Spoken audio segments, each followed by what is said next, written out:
آج 9 اگست ہے اور سفر کی بھی تقریباً آج 3 تاریخ ہے۔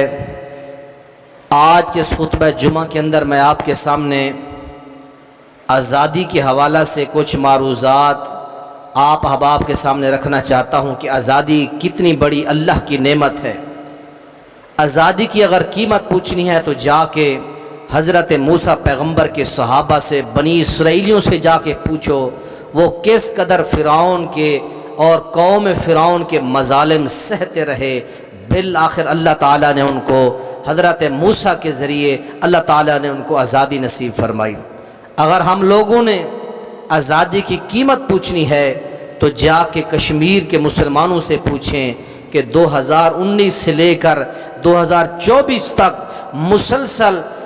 ہندوستان کی فوج کی جہریت اور ظلم و بربریت کے نیچے وہ دبے ہوئے ہیں لوگ۔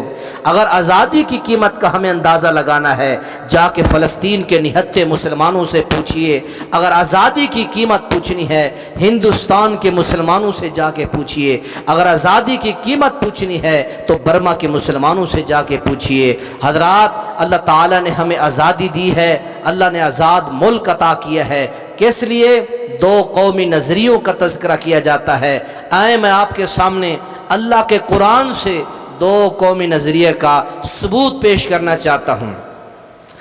رب العالمین اپنے مقدس کلام کے اندر فرماتے ہیں، سورۃ کافرون، اللہ کریم کے پیغمبر کے سامنے کافروں کا گروہ آ جاتا ہے، جماعت اکٹھی ہو کے آ جاتے ہیں، یا رسول اللہ، اے محمد بن عبداللہ، اے نبی رسول، اے مسلمانوں کا قائد لیڈر، ہم اس طرح چاہتے ہیں کہ ہم آپس میں سلو کر لیں، کوئی پروگرام کر لیں، اس طرح کیا کرو، 1 سال ہم آپ کے خدا کی عبادت کریں گے، 1 سال تم مسلمان ہمارے خدا کی عبادت کرو۔ اللہ کریم نے فوراً قرآن نازل فرما دیا، اے پیغمبر کہہ دیجئے، اے کافرو، سردار نہیں، چودھری نہیں، ملک نہیں، بلکہ کہا کہ ان کو کہو، اے کافرو، اے کافرو، لا اعبدو ما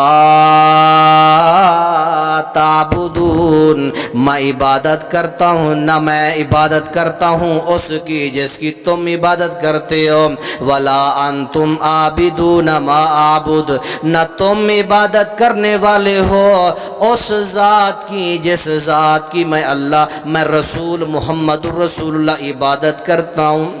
اے کافرو، یہ کیسے ہو سکتا ہے میں رسول اللہ تمہارے بتوں کے سامنے جھک جاؤں اور تم دل کے اندر میرے خدا کو نہ مانو؟ اسی طرح تم بہانے بنا کر یا اسی طرح تم اپنا اندر کچھ رکھ کر اور سامنے کسی اور چیز کا اظہار کر کے یہ منافقت کی چال چلو، یہ ہرگز ہم اس طرح کا کام نہیں کرتے۔ جاؤ، ایک چھت کے نیچے مسلمان اور کافر کبھی نہیں رہ سکتے۔ یہ ہے 2 قومی نظریہ، اور اسی قومی نظریے کے تحت ہندوستان کے اندر پاکستان کی آزادی کی تحریک چلی۔ پیارے پیغمبر جناب محمد الرسول اللہ صلی اللہ علیہ وسلم کی زندگی کا سفر طیف دیکھیے اور دیکھیں کہ قومی نظریے کا اس بات اور اللہ کے رسول کی دعائیں کیسے رنگ لائیں۔ پیارے پیغمبر جناب محمد الرسول اللہ صلی اللہ علیہ وسلم سفر طیف میں جاتے ہیں، ایک ایک سردار کے پاس جا کر اسلام کی دعوت پیش کی، کسی نے بھی دعوت اللہ کے رسول کی قبول نہ کی۔ بالآخر ان سرداروں نے پیارے پیغمبر کے نیچے پیچھے چندو باش قسم کے لڑکے لگا دیے، ان کے ہاتھ کے اندر پتھر بھی دے دیے۔ ان نوجوانوں نے میرے رسول کو مار مار کے لہولہان کر دیا، زخمی کر دیا، جسم سے خون بہتا بہتا جوتے میں جم گیا، جوتا بھی پورے خون سے بھر گیا، چلنا بھی مشکل ہو گیا۔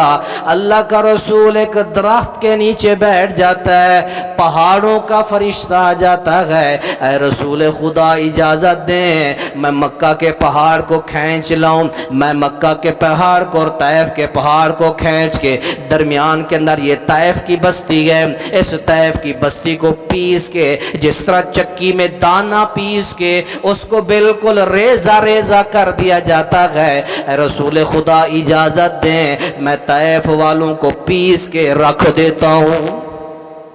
اللہ کے نبی نے فرمایا، او میرا دوست اللہ کا فرشتہ، میں یہ نہیں چاہتا کہ میں اس کو ختم کر دوں، میں یہ چاہتا ہی نہیں ہرگز۔ آپ نے فرمایا بل ارجو ان یخرج اللہ من اصلابہم من یعبد اللہ وحدہ لا یشرک بہ شیئا۔ صحیح بخاری کے اندر 32-31 نمبر روایت ہے۔ اللہ کے نبی نے فرمایا بلکہ میں امید کرتا ہوں اللہ کریم اس طائف کی بستی سے، ان لوگوں کی نسلوں سے، ان لوگوں کی پشتوں سے اللہ ایسے لوگ ضرور پیدا کرے گا جو صرف اور صرف اللہ کی عبادت کرنے والے ہوں گے۔ لوگوں پہ چشم فلک نے دیکھا، طائف کا ایک بہت بڑا قبیلہ بنو ثقیف ہے، بنو ثقیف کے قبیلے نے اسلام قبول کیا۔ اسی قبیلے کے 3 بھائی ہیں جو سب سے پہلے بر صغیر میں آئے، جنہوں نے اسلام کا بول بالا کیا۔ سیدنا عثمان بن ابو العاص ثقفی، سیدنا حکم بن ابو العاص، سیدنا مغیرہ بن ابو العاص، ایک باپ کے بیٹے اور طائف کے قبیلے ثقیف سے تعلق رکھنے والے یہ 3 صحابی سب سے پہلے بر صغیر کے اندر آئے۔ اور دوسری بات ملاحظہ فرمائیں، محمد بن قاسم یہ بھی بنو ثقیف قبیلہ کے ہیں، 17 سال کی عمر ہے۔ 17 سال کی عمر کا یہ نوجوان جس کو حجاج بن یوسف 93 ہجری کے اندر 93 ہجری کے اندر سندھ کی طرف اس کو ہو حجاج بن یوسف بھیجتا ہے، یہ نوجوان اللہ کے اسلام کا پیغام بلند کرتے ہوئے قوم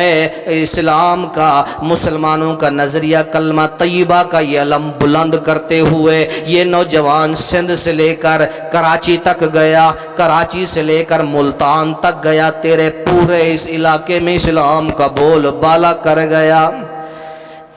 جس دھرتی پر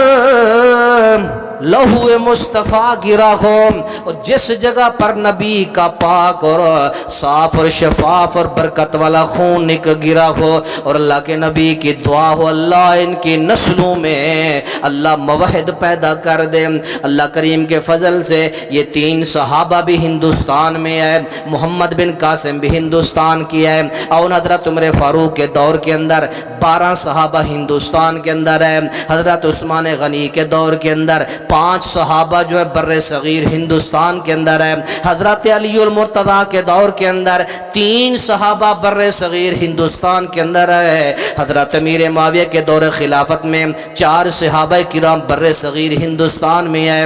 اور اسی طرح یزید کے دور کے اندر 1 صحابی ہندوستان کے اندر آیا۔ کس لیے؟ اللہ کو 2 قومی نظریہ کا فرق کرنے کے لیے، اللہ کے دین کو بلند کرنے کے لیے، توحید کا جھنڈا گاڑنے کے لیے، توحید کا جھنڈا بلند کرنے کے لیے، وحدہ لا شریک کے ترانے پڑھنے کے لیے، اور شرک و بدعت کے ظلمات اندھیروں کو ختم کرنے کے لیے آئے۔ یہ ہے 2 قومی نظریے۔ 25 کے قریب صحابہ کرام رضوان اللہ تعالی علیہم اجمعین کی تعداد ہے جو پاک و ہند کے اندر اور ہندوستان کے اندر وہ صحابہ آئے، اور ان کی محنت تھی پیچھے رسول معظم کے رگوں کا پاک اور شفاف خون کا جو ہے وہ خون تھا، جس کی وجہ سے اللہ تعالیٰ نے ہندوستان کے اندر، سندھ کے اندر، کراچی سے ملتان تک آج پوری دنیا میں اسلام کا بول بالا ہے۔ اس کے پیچھے نبی کی دعائیں ہیں، نبی کا خون ہے، صحابہ کی تگ و دور محنتیں ہیں، جس کی وجہ سے آج پوری دنیا کے شرق و غرب کے اندر اسلام کا بول بالا اللہ نے کیا ہے۔ تو حضرات ذی وقار، ہمیں ہندوستان کے اندر جس طریقے سے مسلمانوں کو تنگ کیا گیا، مسلمانوں کا جینا جو ہے وہاں محال کر دیا گیا، مسلمانوں کو تنگ کیا گیا، مسلمانوں کے اندر اس قدر بد امنی انگریزوں کی طرف سے، سکھوں کی طرف سے، ہندوؤں کی طرف سے کر دی گئی کہ بالآخر قائد اعظم محمد علی جناح نے 1930 سے لے کر 1946 تک مسلسل 8 سال کی جد و جہد کر کے، اور قائد اعظم محمد علی جناح اور اسی طرح شاعر مشرق علامہ اقبال کی شاعری، علامہ ابوالکلام آزاد اور دیگر علماء کرام کی محنتیں، کہ مسلسل 8 سال کے بعد قوم اس نتیجے پر پہنچی کہ پاکستان ایک الگ ریاست بن کے رہے گی۔ حضرات، اس کے پیچھے پھر مسلمانوں نے جو قربانیاں دیں، میں 3 واقعہ آپ کے سامنے رکھنا چاہتا ہوں۔ ہندوستان کا علاقہ ہے جس کا نام ہوشیار پور ہے، ہندوستان کا یہ علاقہ جس میں ہندو اور سکھوں نے مسلمانوں کی بستی پر حملے اور مظالم شروع کر دیے۔ ایک معصوم چھوٹا سا بچہ جو دروازے سے گھر سے نکل کر بابا بابا کرتے ہوئے اپنے بابا کی کٹی پھٹی لاش پر آیا، بدبخت سکھوں نے اس بچے کو پکڑا اور بلند آواز سے اعلان کیا، دیکھو آج ہم مسلح کے بچے کے ساتھ کیا کرتے ہیں، یعنی مسلمان کے بچے کے ساتھ لوگوں دیکھو آج ہم کیا کرتے ہیں۔ ان سکھوں نے بچے کو اوپر اچھال کر نیچے سے نیزے سے بچے کو لیا اور بچے کے جسم کے دو ٹکڑے ہو گئے۔ یہ ظلم کیا ہندوستان کے سکھوں نے، یہ ظلم کیا ہندوستان کے کافروں نے، سکھوں نے، انگریزوں نے مسلمانوں کے بچوں کے اوپر۔ ایک دوسرا واقعہ سنیں، دل خراش واقعہ، پاؤں تلے سے زمین نکل جاتی ہے۔ حوالہ بھی کتاب کا دیکھ لیں، جد و جہد آزادی میں، کتاب کا نام ہے ڈاکٹر غلام حسین ذوالفقار نے ایک کتاب لکھی ہے۔ اس کتاب کے اندر وہ اپنا تذکرہ اس انداز سے کرتے ہیں کہ آزادی کی جد و جہد کے میں اندر پنجاب کا کیا کردار ہے، یہ ان کی کتاب کا نام ہے۔ اس کے اندر وہ ایک واقعہ لکھتے ہیں کہ حضرات ہندوستان کے علاقہ فیروز پورہ سے ایک ٹرین چلتی ہے۔ جب وہ ٹرین چلتے چلتے جب وہ ٹرین پہنچتی ہے قصور کے اندر، قصور کے گنڈا سکھ اسٹیشن پر جب وہ ٹرین پہنچتی ہے تو مسلمان ان مسافروں اور مہاجرین کے استقبال کے لیے قصور کے اس اسٹیشن کے اوپر کھڑے ہیں۔ مجید یزدانی نامی ایک بندہ جو اپنے آنکھوں دیکھا حال بیان کرتا ہے کہ وہاں اسٹیشن پر موجود تھے۔ مسلمانوں کو ہم نے دیکھا کہ ٹرین کی سارے جو بوگیاں تھی، ڈبے تھے، وہ سارے کے سارے خون سے لت پت ہیں، بوگیوں میں لاشوں کے انبار ہیں۔ جب ہم بوگیاں اور ڈبے کراس کرتے گئے تو ہم دیکھتے گئے کہ سبھی ڈبوں کے اندر، بوگیوں کے اندر لاشیں ہی لاشیں ہیں۔ جب ہم نے جا کر آخر میں ایک آخری ڈبے کے اندر دیکھا، مسلمانوں ہمارے پاؤں تلے سے زمین نکل گئی۔ 1 سال سے 5 سال کے بچے ایک ڈبے کے اندر پڑے ہیں، ان کسی بچے کا بازو نہیں ہے، کسی بچے کا پاؤں نہیں ہے، بچوں کی ٹانگیں بھی کاٹ دی گئیں اور بچوں کے ہاتھ بھی کاٹ دیے گئے، اور پھر ان بچوں کو زندہ چھوڑ دیا گیا۔ ہاتھ پاؤں کاٹ کر ان بچوں کو خون میں لت پت کر کے ان ظالم ہندو اور سکھوں نے پاکستان کے لیے وہ بچے تحفے کے طور بھیج دیے۔ یہ ہندوستان کے یہ غدار سکھ، یہ ہندو اور ان انگریزوں نے ہمارے مسلمان بچوں کے ہاتھ کاٹے، ان کی ٹانگیں کاٹ کے ان کے وہ جسم دھڑ خون میں لت پت ان بدبختوں نے پاکستان کے لیے بھیجے تھے۔ آئیں اس سے بھی آپ کو ایک اور داستان سناتا ہوں کہ 100 مسلمان عورتوں کو برہنہ کر کے ان کی چھاتیاں کاٹ دی گئی ان بدبخت لوگوں نے۔ کتاب کا حوالہ ہے جب امرتسر جل رہا تھا، خواجہ افتخار کی کتاب ہے، بیان کرنے والا بریگیڈیئر برسٹو ہے۔